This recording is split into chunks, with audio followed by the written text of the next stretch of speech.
මමයිතේ පස්සත පන්දමානි මච්චේව අපෝදකේ කීන සෝතේ ඒතම් පිදිස්වා අමමෝචරෙය්‍ය භවේසුවා සත්තිම කුබ්බමානෝ වතුර සිඳුණු දොළ පාරක දඟලන මාළුන් විලසට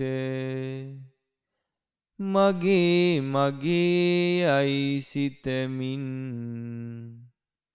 කම්පාවෙන සතුන් බලවේ හඳුනාගෙන මෙම දෝෂය අතහැර මාගේ අයිතිය නොඇලී ලොව කිසි දෙයකට සිහිනුවනින් හැසිරෙන්නේ.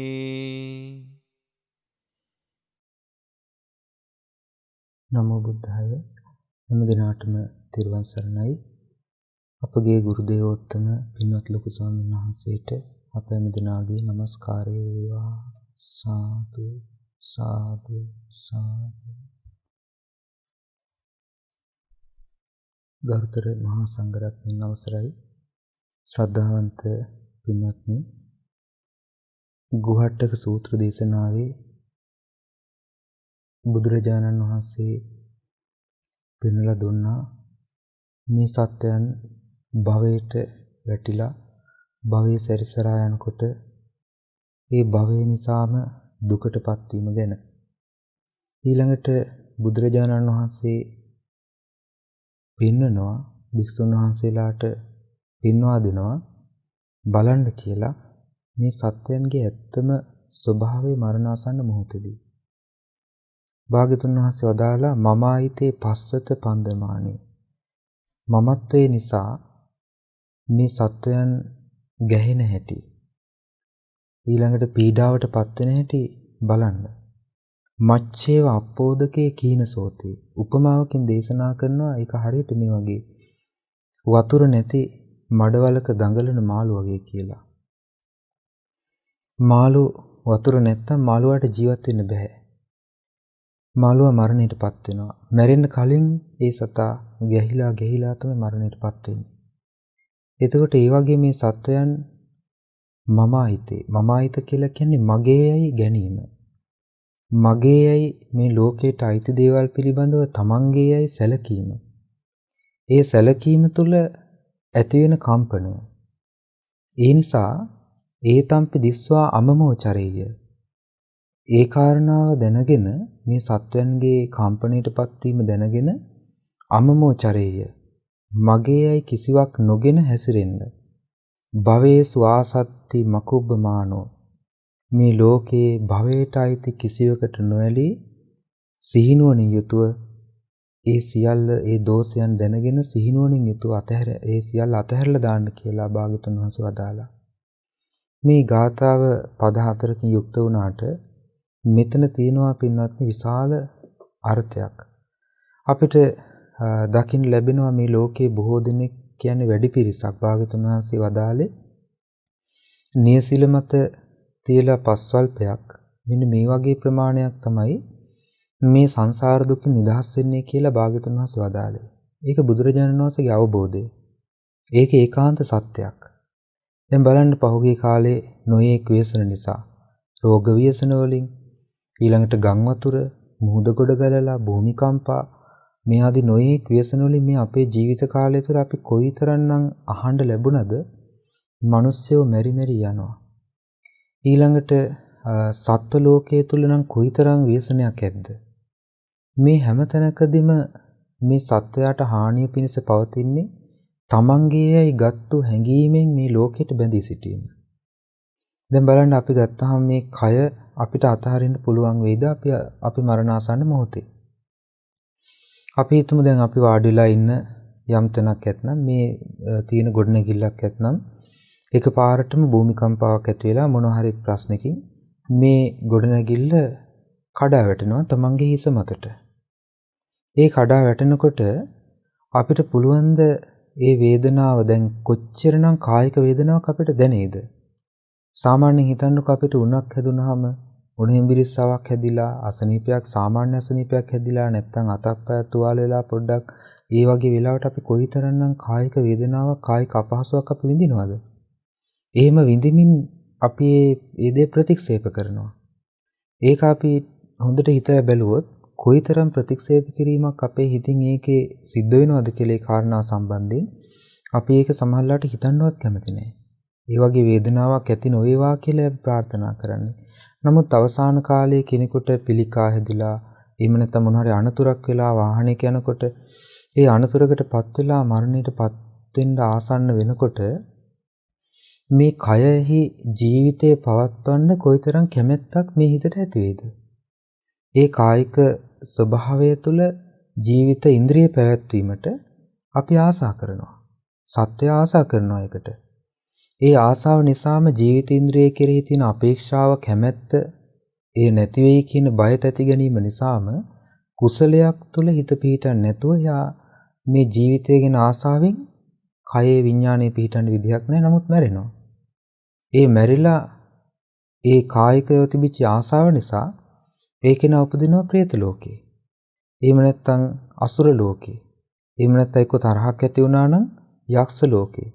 ඒකට මේ වගේ ලෝක ධාතු වල උප්පත්ති කරා යන්නේ මගේයයි තමන්ගේයයි ගත්තු හැඟීමකින් මේ ජීවිතය සම්බන්ධව බැඳී සිටීම. මේ ජීවිතය අපි තමන්ගේ ජීවිතය තුළ අපි විමසලා බැලුවොත් අපිට දකින්න ලැබෙන කාරණා හයක් විතරයි. ඒ කාරණා හය තමයි ඇස කන නාසය දිවකය මනස ආභ්‍යන්තරික වශයෙන්. ඊළඟට බාහිර වශයෙන් රූප, ශබ්ද, ගන්ධ සුවඳ, රසය, පහස, අරමුණු. මෙන්න මේ කාරණා හය පමණයි මේ ජීවිතය තුළ පවතින්නේ, ක්‍රියාත්මක වෙන්නේ. මේ කරුණ වලටමයි අපේ මේ හිත බැඳිලා ග්‍රහණය වෙලා යන්නේ. ඊළඟට අපි මරණ සතිය වඩන්නේ නැහැ. ගොඩාක් දෙනෙක් මරණ සතිය වඩන්නේ නැහැ. මරණ සතිය වැඩුවත් ජීවිත ඉන්ද්‍රිය ගැන අපේක්ෂාවෙන් තමයි මරණ සතිය වඩන්නේ. එතකොට මරණ සතියක් වැඩෙන්නේ නැහැ පින්වත්නි හිතේ. ජීවිත ඉන්ද්‍රිය ගැන අපේක්ෂාවෙන් යුතුව මරණ සතිය වඩන කෙනාට හිතන එකම දේ තමයි මේ අනිත් අයට මෙහිම වුණාට මට මෙහෙම වෙන්නේ නැහැ කියන එක. කොහෙන් කැරකිලා ගියත් එයාගේ හිත අල්ලගන්නේ ඒ කාරණාව. එතකොට එයා හිතන්නේ මම පරිස්සම් වෙනවා, මම ආරක්ෂා වෙනවා, මම මෙහෙම කරනවා, නැත්නම් මට ධර්මීය රැකවරණේ තියෙනවා, මෙහෙම වෙන්නේ නැහැ කියන අපේක්ෂාව තමයි තියෙන්නේ. ඒ වගේ අපේක්ෂාවක් උපදින්නේ මරණ සතිය හිතේ වැඩුණු කෙනෙකුට ඒ වගේ අපේක්ෂාවක් උපදින්නේ නැහැ. මරණ සතිය නිවැරදිව හරියටම වැඩුවොත් ඒකිනා කුසලය හැම මොහොතකම හිතේ පවත්වනවා මිසක් කුසලයෙන් බැහැර වෙන්නේ නැහැ. අකුසලයට අකමැති වෙනවා. අකුසලයේ හිතේ පැවතීමට අකමැති වෙනවා. අකුසලයේ බැහැර කරන ක්‍රමවේදය ධර්මයේ තුලින් හොයාගෙන ඉක්මනින් අප්‍රමාදීව අකුසලයෙන් බැහැර වෙන්න මහන්සි ගන්නවා. නමුත් මරණ සතිය නොවැඩෙන කෙනා ආයිමත් කැරකි මේ කයටම ආසා කරනවා. මේ ජීවිතේ පැවැත්මටම ආසා කරනවා. එතකොට ග්‍රහණය කරගෙන තිබෙන්නේ එක්ක ඇහෙන් දැකපු දෙයක්, නැත්නම් කනින් අහපු දෙයක්, නැත්නම් තමයි මනසින් හිතාගත්තු දෙයක්. මේ ආදී ඉන්ද්‍රයන්ට ගෝචර වෙච්ච යම්කිසි බාහිර වූ අරමුණක් තමයි මගේයි සලකාගෙන, තමන්ගේයි සලකාගෙන එයටම ග්‍රහණය වෙලා යන්නේ. ඒ ග්‍රහණය වෙච්ච කෙනාට මේ ජීවිතයේ යථාර්ථයක් අවබෝධ කරගන්න ලැබෙන්නේ නැහැ. යථාර්ථයක් දකින්න ක්‍රමයක් නැහැ. මොකද ආදීනමක් මෙනෙහි කරලා නැහැනේ. ඊළඟට අනිත්‍යයක් මෙනෙහි කරලා නැහැ. අනාත්මයක් මෙනෙහි කරලා නැහැ. දුකටයිති ස්වභාවයක් මෙනෙහි කරලා නැහැ. මේ ජීවිතය පිළිබඳ අවබෝධයකින් තොරව වාසය කරලා අවසානයේදී මාළු ගොඩට දාපු මාළු වගේ වතුරින් ගොඩට දාපු මාළුවෙක් දඟලන්නේ යම්සේද තමන්ගේ ජීවිතය රැකගන්න, හුස්ම ගන්න. අන්න ඒ වගේ මරණාසන්න මොහොතේදී මේ සත්වයා පුද්ගලයා කලුරිය කරනවා ජීවිත අපේක්ෂාවේ යුතුව. ජීවිත අපේක්ෂාවේ යුතුව මමත්වයෙන් යුතුව කලුරිය කරන කෙනා ඊට අදාළ වූ ලෝකයක උප්පත්තියක් කරා යනවා. ඒකයි බුදුරජාණන් වහන්සේ වදාළේ නිවැරදිව භාගතුන් වහන්සේ වදාළ විදිහටම යම් කෙනෙක් ධර්මයේ පුරුදු කළොත් ඒකෙන අවසාන හුස්ම පොද හෙලන්නේ මනස සිහිනුවණින් යුක්තවයි කියලා. බුදුරජාණන් වහන්සේ ආනාපාන සතිය ගැන දේශනා කරද්දී ඒ කාරණා වදාලා. එතකොට ආනාපාන සතිය මනාකොට පුරුදු කරනවා නම් බුදුරජාණන් වහන්සේ වදාළ විදිහට පුරුදු කරනවා නම් කෙනෙක් ඒ කෙනාට අවසාන හුස්ම පොඩ සිහියෙන් හෙලන්නට පුළුවන්. ධර්මය අවබෝධ කරගත්තු ශ්‍රාවකයෝ කවදාක්වත් කම්පාවටපත් වෙලා මරුණ බවක් කලුරේ කර බවක් අහලා නැහනේ. එතකොට බලන්න දැන් කොයිතරම් මේ පිළිබඳව හොඳම උදාහරණය බිම්බිසාර රජතුමා. බිම්බිසාර රජතුමා කලුරේ කරන්න ආසන්න කාලේ මරණාසන්න කාලෙදී බිම්බිසාර රජතුමා කොයිතරම් කායික දුකක් වින්දද? තමන්ගේම පුතා කකුල් දෙක පල්ලා ලුණු ගොර කඹරලා දාලා බොරළුවට ඇවිද්දවති. වෙන කෙනෙකුට නම් කොයිතරම් ද්වේෂයක් හටගනීද හිතේ. කොයිතරම් මේ කය පවත්වන්න ඕනේ මෙහිම මේක මේ මහා දුකක් කියලා ඒ කායික වේදනාව ප්‍රතික්ෂේප කරමින් හඬා වැළපෙයිද? නමුත් බිම්බිසාර රජුරෝ එහෙම කරේ නැහැ. බිම්බිසාර රජුරන්ට එහෙම උනේ නැහැ. ඒ හේතුව තමයි එතුමා ධර්මය අවබෝධ කරගෙන තිබුණා. එතුමා දැකලා තිබුණා සත්‍යයක් වශයෙන් මේ ධර්මයේ ජීවිතය තුළ පවතින විදිය. එතකොට ඒ නිසාම එතුමාට පුළුවන්කම ලැබුණා සම්පූර්ණයෙන් මේ ජීවිතය ගැන තිබිච්ච අපේක්ෂාව අතහැරලා යහපත් වූ සුගති ලෝකයක උපදින්න. ඒ රැකවරණේ ලැබුවේ ධර්මයෙන්. ඒ ධර්මයෙන් රැකවරණේ නොලබලා තින්ද ඒ බිම්බිසාර රජුගේ දුගතිය කරා යනවා. ඒ වගේම අනේ පිණිසිටුතුමා ගැන ඔබ අහලා ඇති. අනේ පිණිසිටුතුමාත් කලුරේ කරන්න ආසන්න මොහොතේදී ආසන්න කාලෙදී සාරිපුත්ත මහ රහතන් වහන්සේට ප්‍රකාශ කරනවා ස්වාමීනි මගේ කයේ මේ වගේ දැවිල්ලක් තියෙනවා. මේ ආකාර වූ 1000ක් තියෙනවා. මේ 1000 මේ විදිහට මට දැනෙනවා කියලා. එතකොට ඒ පිළිබඳව අනාථපිණ්ඩික වද සූත්‍රයේදී සඳහන් වෙලා තියෙනවා. ඒ අනේ පිළිතුරුතුමා කොයිතරම් කායික දුකක් වින්දද කියලා. නමුත් ඒ කායික දුක එතුමා දුගතිය කරාගෙන යන්න හේතුුනේ නැහැ. හේතුව තමයි එතුමා ජීවිතය අවබෝධ කරලා තිබුණා. මමත්වයෙන් බැඳිලා යන ස්වභාවය ගැන එතුමාට අවබෝධයක් තිබුණා. ඒකට කියනවා සෝතාපන්න වීම කියලා. එතකොට භාගතුන් වහන්සේ සැබෑම රැකවරණේ වශයෙන් මේ සත්‍යයට දේශනා කරේ ආර්ය සත්‍ය සත්‍ය ඥාන වශයෙන් යම් තැනකදී දකින්නවද අවබෝධ කරගන්නවද ඒ අවබෝධ කරගන්න මොහොතේ ලැබෙන රැකවරණේ තරම් වෙන කිසිම ආකාරයක රැකවරණයක් භාගතුන් වහන්සේ දේශනා කරලා නැහැ. එතන තමයි සතර අපාය නිදහස් වෙච්ච තැන වශයෙන් භාගතුන් වහන්සේ වදාළේ. එහෙම නැතුව අපි මොනතරම් දේවල් කළා සමහර විට මේ ජීවිතය ගැන අපිට අවබෝධයක් නැත්නම් ඒ ජීවිත අවබෝධය නැති බවම අපිට හානි පිණිස පවතිනවා අවසාන මොහොතේදී. ඒ නිසා ජීවිත අවබෝධය කරා අපේ ජීවිතය හසුරුවා ගැනීමයි අපි වඩාත්ම නුවණින් කල්පනා කරලා අප්‍රමාදීව කළ යුතු දේ. ජීවිත අවබෝධය ඇති කරගන්න නම් අපිට මේ ජීවිත අභ්‍යන්තරය ගැන භාගතුන් වහන්සේ වදාළ විදිහට ඒ බුද්ධ වචනයට අනුකූල වූ විමසීමක් අප්‍රමාදීව පුරුදු කරගන්න ඕනේ. හේතුඵල ධම වශයෙන්. ඒ වගේම සතර මහා ධාතු වශයෙන්, ඒ වගේම පටිච්චසමුප්පාද වශයෙන්, ආයතන වශයෙන්, පංච උපාදානස්කන්ධ වශයෙන් මේ ආදී ක්‍රමවලින් මේ බුදුරජාණන් වහන්සේගේ ධර්මය අවබෝධ කරගන්න අපි මහන්සි ගන්න ඕනේ.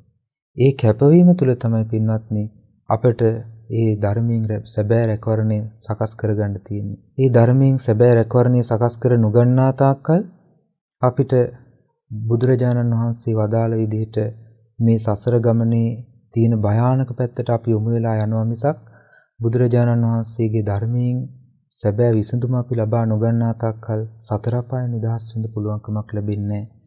ඒ නිසා බුදුරජාණන් වහන්සේ අපිට පෙන්වලා දුන්නා. දැන් අපි දන්නවා වර්තමාන ලෝකයේ මේ වෙනකොට බොහෝ පිරිසක් මේ රෝග ව්‍යසනය නිසා, මේ කරදර නිසා, ඒ වගේම මේ ලෝකේ පුරාම බොහෝ සිය දහස් ගණන් ලක්ෂ ගණන් මිනිස්සු මරණයටපත් වුණා. මිනිස්සු තැතිගත්තා, බය වුණා, කම්පා වුණා. මේ රෝගය Tamanටත් වැළඳිලා Tamanටත් ජීවිතය අහිමි වෙයිදෝ කියන බයක් හැම මේ සත්‍යයන් තුළ ඉපදිලා තිබුණා. ඉතින් ඒ කාරණාව අපි විමසනකොට අපි තුළ මේ වගේ බයක් ඇති ගැනීමක් ඇති වුනේ නැද්ද? අපිටත් ඒ වගේ ස්වභාවයකට පත් වෙලා මරණයටපත් වෙන්න සිද්ධ වෙයි කියන කාරණාව ගැන අපිට කම්පනයක් තිබුණේ නැද්ද හිතේ? ඉතින් මේ නිසාම අපේ ජීවිතය ගැන අපි හිතලා බලනකොට අපි කොයිතරම් දේවල් අපි මගේ කියලා අල්ලාගෙන තමන්ගේ කියලා අල්ලාගෙන සිටින්නට ඇද්ද මේ මොහොත දක්වා? එතකොට මේ සියල්ලකින්ම අපි නිදහස් වෙන්නේ කවද්ද? මේ සියල්ල අතහරින්නේ කවද්ද? බුදුරජාණන් වහන්සේගේ ධර්මයෙන් සැබෑ රැකවරණය අපේ ජීවිතයට උපදවා ගන්න කවද්ද? ඒ සැබෑ රැකවරණය තුලින් මරණාසන්න මොහොතේදී කම්පනයක් නැතුව කම්පාවටපත් නොවි අපි මැරෙන්නේ කොහොමද? ඉතින් මේ කාරණාව ගැන ඔබ නිතර කල්පනා කරන්න ඕනේ. පැවිදි අයටත් ගිහි අයටත් හැම දිනාටම රැකවරණය පිණිස පවතින්නේ ඒ ධර්මයේ තුලින් ඇති කරගන්න ආරක්ෂාව. ඒ ධර්මයෙන් කරලා දෙන දේ තමයි කම්පණයකටපත් නොවී සිටින්න අවස්ථාව සකස් කර දීම. මරණාසන්න මොහොතේදීත් තමන්ගේ ජීවිතයේ ප්‍රශ්නයකදීත් අභියෝගයකදීත් ඒ වගේම ඕනෑම අවස්ථාවක කම්පණයටපත් නොවී සිටීමේ හැකියාව උපදවලා දෙන ධර්මයෙන්. කම්පණයටපත් වීම යම් තැනක තියෙනවා නම් තමන්ගේ හිතේ ශෝකයක් උපදිනවා නම් දුකක් දුම්නසක් පීඩාවක් උපදිනවා නම් ඒ සියල්ලටම හේතුව මගේ යයි තමන්ගේ යයි මේ අසකරණාසයෙන් ලබන්නා වූ ඉඳුරන්ගෙන් ලැබෙන අරමුණු කල්පනා කරමින් ඒ තුල හැඟීමක් වශයෙන් ඒ විදිහට බැඳිලා ග්‍රහණය වෙලා පැවතීම තමයි හේතුව. ඒ නිසා බුදුරජාණන් වහන්සේ දේශනා කළා මේ විදිහට තණ්හාවෙන් යුතුව මේ භවයට බැඳිලා ඉන්න සත්වයා ඒ නිදහස් වෙන්න නම් තමන් අයත් නොවන දෙයක් වශයෙන් මේ ජීවිතය දකින්න කියලා. දැන් අපි ගත්තාම අපි මොහොතක් පාසා අපේ ජීවිතයේ හේතුඵල ධර්ම තුල උපදින ධර්මතාවයන් තියෙනවානේ. ඒ තමයි පංච උපාදානස්කන්ධය. පංච උපාදානස්කන්ධය මේ ජීවිතය තුල උපදින්නේ හේතුව සකස් වුණොත්. හේතුව නිරුද්ධ වුණොත් පංච උපාදානස්කන්ධයක සකස් වීමක් නැහැ. රූපය කියන දේ, විඳීම කියන දේ Tamanට ඕන විදිහට පවත්වන්න පුළුවන් නම් එහෙනම් මේ ලෝකේ මරණාසන්න පුද්ගලයන් Tamanගේ සිතිවිලි වලට අනුව Tamanට සිහි කරන්න පුළුවන් උපරිම පින සිහි කරගෙන මැරෙයි. නමුත් එහෙම ස්වභාවයක් දකින්න ලැබෙන්නේ නැහනේ. ගොඩාක් දිනකට තියෙන ශෝක කිරීමක්නේ, වැළපීමක්නේ. Tamanගේ ධනය අතහැරලා යන්න බයේ ඒ ධනය අහිමි වෙයි කියන තැති ගැනීම බයත් එක්කනේ මරණයටපත් වෙන්නේ. ඊළඟට තමන්ගේ දරුවන්, ගරුමුණුපුරන්, තමන්ගේ යාන වාහන, වස්තු දේපල මේවා තමන්ට අහිමි වෙයි කියන තැති ගැනීමකින් මරණයටපත් වෙන්නේ. ඒ මරණයටපත් වීම තුළ තියෙන්නෙම දුකක්මයි. දුගතිය කරා ගමන් කිරීමක්මයි. සුගතිය කරා යන ස්වභාවයක් අපිට වර්තමාන ලෝකයේ දකින්න ලැබෙන්නේ නැහැ පින්වත්නි. දකින අහන්න ලැබෙන යම්තාක් කරුණු ඇද්ද? ඒ කරුණු සියල්ලගෙම ප්‍රකට වෙන්නේ මේ සත්වයාගේ ජීවිත තුළ තියෙන තමන්ගේ සලකන හැඟීම නිසා වෙන හානිය. ඒ නිසා අපි බුදුරජාණන් වහන්සේ දේශනා කරන මේ කාරණාවේදී දැන් සමහර අය හිතාගෙන ඉන්නවානේ තමන්ගේ බාහිර වස්තුන් තමන්ට ඕන විදිහට පවත්වන්න ඕනේ කියලා. සමහර අය හිතනවා තමන් අයත් සිටිවිලි. එහෙම නැත්නම් තමන් හිතාගෙන ඉන්න විදිහට මේවා වෙයි කියලා. තමන්ගේ දෘෂ්ටිය තමන්ට ඕන විදිහට පවත්වන්න. අපි උදාහරණයක් විදිහට ගත්තාම අපි හිතමු කෙනෙක් සාමාන්‍ය දෙයක් කරලා, සාමාන්‍ය පිනක් දහමක් කරලා එයා හිතනවා මේ පින මට මතක් වෙන්න ඕනේ අන්තිම මොහොතේ. එතකොට ඒක දෘෂ්ටියක්. ඒක එහෙම ආත්මයක් වශයෙන් පවත්වන්න පුළුවන් නම් ඒක කල්පනා කර හිටියා කියලා ඒක Tamanට ඕන විදිහට පවත්වන්න බෑ. එහෙමනම් ඒ අය සුගතියම උපදින්න ඕන. නමුත් එහෙම කරුණ අපිට වර්තමාන ලෝකයේ දකින්න අහන්න ලැබෙන්නේ නැහැ. අහන්න දකින්න ලැබෙන්නෙම දුගති ලෝකවල ඉපදිලා, പ്രേත ලෝකවල ඉපදිලා, දුක් සහිත තැන්වල ඉපදිලා ආයිමත් ඒ තමන්ගේ පවුල් වල ඥාතීන්ට දරුවන්ට කරදර කරන ප්‍රශ්නනේ අපිට අහන්න ලැබෙන්නේ, දකින්න ලැබෙන්නේ. ඒ නිසා මේකේ ඇත්ත తත්වය අපි හිතින් මායාවකින් තොරව හිතින් අපි වහගන්න ඕනේ. අපි අපේ සිතවිල්ලට අපි ඉඩ දීලා සත්‍යය අපි එකකින් වහගන්නවා. ඒ නිසා අපේ සිතවිල්ලට ඉඩ දීම දෘෂ්ටිගත වීමක්. සත්‍යයට ඉඩ දෙන්න ඕනේ. සත්‍යයට ඉඩ දෙන්න නම් අපි නිදහස් මනසකින් කල්පනා කරන්න ඕනේ. නිදහස් මනසකින් කල්පනා කිරීම කියලා කියන්නේ පින්වත්නි මහා ආනිසංසදායක දෙයක්. ඒ නිදහස් මනස ඇති කරගන්න නම් අපි දෘෂ්ටිගත වීමක් නැතුව බුදුරජාණන් වහන්සේ වදාළ බුද්ධ වචනයට අනුව හිතන්න කල්පනා කරන්න පුහුණු වෙන්න ඕනේ. ඒ පුහුණුව තුළ තමයි අපේ හිත නිදහස් මනසක් බවට පත් වෙන්නේ. නිදහස් සිතක් බවට පත් වෙන්නේ. එහෙම නැත්නම් අපි දෘෂ්ටි මතවාද වලට අහු වෙලා තමන්ගේ සංකල්පය සමෘද්ධිමත් වෙනකන් අපි ඒ දෘෂ්ටියට බැඳිලා ඉන්නවා. ඒ දෘෂ්ටියට බැඳී සිටීම නිසාම ඒ කිනාට දුගති උපතක් කරා එහෙම හේතු වෙන අවස්ථා තියෙනවා. එක අවස්ථාවක මහබෝසතාණන් වහන්සේ තමන්ගේ අතීත ජීවිතයක් සම්බන්ධයෙන් බුදුරජාණන් වහන්සේ වදාළ කල්ප 90කට කලින් මහා බෝසතාණන් වහන්සේ දෘෂ්ටියක් දරාගෙන හිටියා. ඒ දෘෂ්ටිය තමයි ජීවිතේට අනන්ත අප්‍රමාණ දුක් දුන්නාම ඒ හේතුවෙන් බඹලව උපදින්න පුළුවන් කියන කාරණාව. ඒ කාලේ මිනිස්සුන්ගේ ආයුෂ අවුරුදු 80000යි. ඉතින් උන්වහන්සේ බොහෝ කාලයක් මේ දෘෂ්ටිය පතුරවමින් බොහෝ පිරිසක් ඒ තමන්ගේ දෘෂ්ටියට නතු කරගත්තා. 100,000 ගණන් ලක්ෂ ගණන් පිරිස්. ඒ දෘෂ්ටිය අහපු බොහෝ පිරිස අනුගමනය කළා.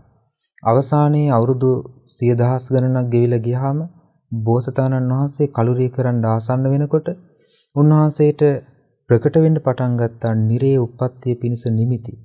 මොකද හේතුව අර දෘෂ්ටිය මිත්‍යා දෘෂ්ටියක්.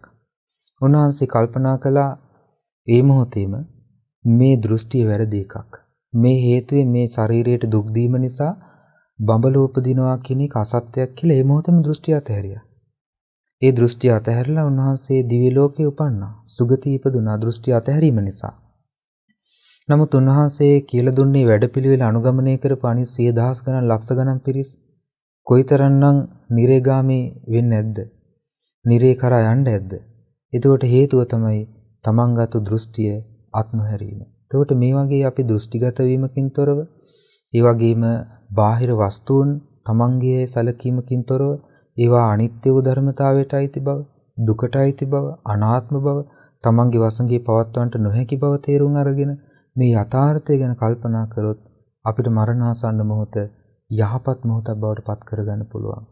ඒ නිසා භාග්‍යවතුන් වහන්සේ වදාලා සැබෑ රැකවරණය ප්‍රාර්ථනා කරන ශ්‍රාවකයා තමන්ගේ ජීවිතයේ ඒ විදිහේ පුහුණුවකින් පුරුද්දකින් ධර්මයේ තුලින් රැකවරණය හදාගන්න කියලා.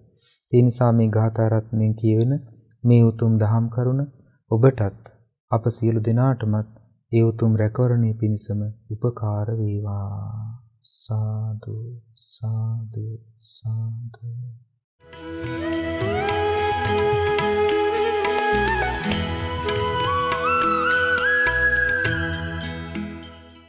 අද දවසේ මේ සදහම් වැඩසටහනෙහි දායකත්වයේ දරනු ලබන්නේ එංගලන්තයේ ලන්ඩන් නුවර පදිංචි පින්වත් ඉශානී අබේරත්න මහත්මිය, නෙවින් පුතණුවන් සහ පාලි දියණිය කෙනේ පින්තුන්. රැස් කරගත් සියලු පුණ්‍ය ධර්මයන් පළමුවෙන්ම දෙවියන්ට අනුමෝදන් කරමු. සියලු දෙවියෝ රැස් කළ සියලු පින් අනුමෝදන් වෙත්වා. දෙවියන්ගේ ධාර්මික රැකවරණේ ආශිර්වාදය හැම දිනාටම සැලසෙත්වා. සියලු දෙවියෝද උතුම් ධර්මාවබෝධයෙන් සැනසෙත්වා. ගුරු දේවෝත්තම පින්වත් ලොකු ස්වාමීන් වහන්සේට මේ පින් අනුමෝදන් වෙත්වා. උන්වහන්සේ නිදුක් වේවා, නිරෝගී වේවා, සුවපත් වේවා. උතුම් ධර්මාවබෝධයේ පිණිස මේ සියලු පින් උපකාර වේවා. දායකත්වයේ දරූ පින්තුන් නමින් මේ පරලෝකීය සියලුම ඥාතීන්ට මේ පින් අනුමෝදන් වෙත්වා. ඒ අයගේ පරලෝක ජීවිත සැපවත් වේවා, සුවපත් වේවා. වහවහ සංසාර දුකින් අත මිදෙන්නට මේ උතුම් ධර්ම දානමේ පිනත් උපකාරයක් වේවා. දායකත්වයේ දරන පින්තුන්ගේ ජීවත්ව සිටින දෙමව්පියන්ටත් ඒ පවුලේ දූ දරුවන් වැඩිහිටියන් ආදී හැම දිනාට සියලු ඥාතීන්ට ඒ සඳහා උපකාර කළ හැම දිනාට මේ පින් අනුමෝදන් වෙත්වා. හැම දිනාම නිදුක් වේවා, නිරෝගී වේවා, සුවපත් වේවා. කායික මානසික සැප සැහැල්ලුව සැලසේවා, දීර්ඝායුෂ සම්පත් සැලසේවා. ඒ හැම දිනාට උතුම් ධර්මාවබෝධයේ පිණිස මේ සියලු පින් උපකාර වේවා. මහමෙවුනා වාසී සියලු සංඝ පිරිසටත් ඒ වගේම අනගාരികා මෑණියන් වහන්සේලාටත් පැවිදි අපේක්ෂක දරුවන්ටත් ශ්‍රද්ධා කාර්ය මණ්ඩලයේ සියලු පින්වතුන්ටත් ශ්‍රද්ධා මාසික ධර්ම දාන සමාජිකත්වයේ දරන සියලු පින්වතුන්ටත් නොයෙක් අයුරින් උපකාර කළ හැම දිනාටමත් මේ පින් අනුමෝදන් වෙලා ඒ හැම දිනාද නිදුක් වේවා, නිරෝගී වේවා, සුවපත් වේවා. උතුම් ධර්මාවබෝධයේ පිණිස රැස් කළ සියලු පින් උපකාර වේවා. හැම දිනාටම තිරුවන් සරණයි. නමෝ බුද්ධාය. මෙවැනි වටිනා ධර්මදේශනා නැරඹීමට ශ්‍රද්ධා YouTube චැනලය සබ්ස්ක්‍රයිබ් කර සීනුව ලකුණ ඔබන්න.